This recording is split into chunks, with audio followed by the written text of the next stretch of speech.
ബീഹാറിൽ വമ്പൻ റെയ്ഡ് തുടങ്ങിയിരിക്കുകയാണ്. എയ്ഡഡ് മദ്രസകളുടെ ഭൗതികമായിട്ടുള്ള പരിശോധനയാണ് ഇപ്പോൾ ബീഹാറിൽ സർക്കാർ ഉത്തരവോടുകൂടി നടപ്പിലാവുന്നത് എന്നുള്ള റിപ്പോർട്ടുകൾ പുറത്തുവരുന്നു.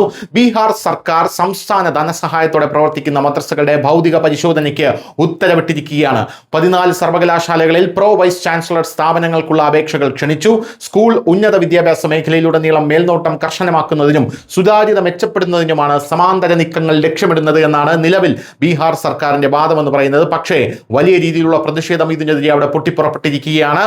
നിലവാരമുള്ള വിദ്യാഭ്യാസം ഉറപ്പാക്കുന്നതിനും സംസ്ഥാനത്ത് നിന്ന് സാമ്പത്തിക സഹായം ലഭിക്കുന്ന സ്ഥാപനങ്ങളുടെ മേൽനോട്ടം ശക്തിപ്പെടുത്തുന്നതിനുമായി മുഖ്യമന്ത്രി സാമ്രാജ് ചൗധരിയുടെ നേതൃത്വത്തിലുള്ള ബീഹാർ സർക്കാർ സംസ്ഥാന ധനസഹായത്തോടെ പ്രവർത്തിക്കുന്ന മദ്രസകളിൽ സമഗ്രമായ പരിശോധന നടത്താനായി ഉത്തരവിട്ടു എന്നുള്ളതാണ് പ്രധാനപ്പെട്ട കാര്യം.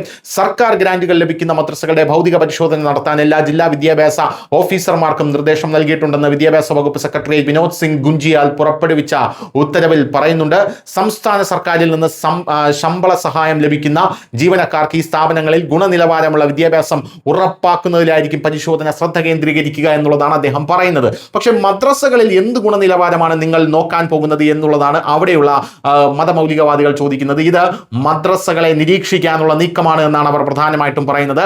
മദ്രസകളിൽ ഇല്ലീഗൽ ആക്ടിവിറ്റീസ് നടക്കുന്നുണ്ടോ? ഇന്ത്യ ഓപ്പറേഷൻ സിന്ദൂർ പോലെയുള്ള വലിയ ഒരു നീക്കത്തിന്റെ രണ്ടാം ഘട്ടത്തിൽ എത്തി നിൽക്കുമ്പോൾ രാജ്യത്തെ 0.5 ശത്രുക്കളെ കണ്ടുപിടിക്കുമെന്ന് പറയുന്ന ഈ ഒരു സാഹചര്യത്തിൽ രാജ്യത്തുടനീളം റെയ്ഡുകൾ നടക്കുന്ന ഈ ഒരു സാഹചര്യത്തിൽ കഴിഞ്ഞ ദിവസം കോഴിക്കോട്, മലപ്പുറം അടക്കം കേരളത്തിലടക്കം റെയ്ഡ് നടന്ന ഒരു സാഹചര്യത്തിൽ തന്ത്രപരമായി ബീഹാറിലെ മദ്രസകൾ റെയ്ഡ് ചെയ്യാനുള്ള ഒരു നീക്കമാണ് അവിടെ നടക്കുന്നതെന്നാണ് ഇപ്പോൾ അവിടെയുള്ള മതമൗലികവാദികൾ പറയുന്നത്. ഈ ഉത്തരവ് പ്രകാരം ബ്ലോക്ക് തലത്തിൽ രൂപീകരിച്ച 3 അംഗ സമിതികളാണ് മദ്രസകളിൽ പരിശോധന നടത്തുക. മദ്രസകളുടെ പ്രവർത്തനത്തെക്കുറിച്ച് കമ്മിറ്റികൾ തത്സമയ വിലയിരുത്തലുകൾ നടത്തുകയും അവരുടെ കണ്ടെത്തലുകൾ അധികാരികൾക്ക് സമർപ്പിക്കുകയും ചെയ്യുമെന്നുള്ളതാണ് പ്രധാനപ്പെട്ട കാര്യം. News desk news Malayalam.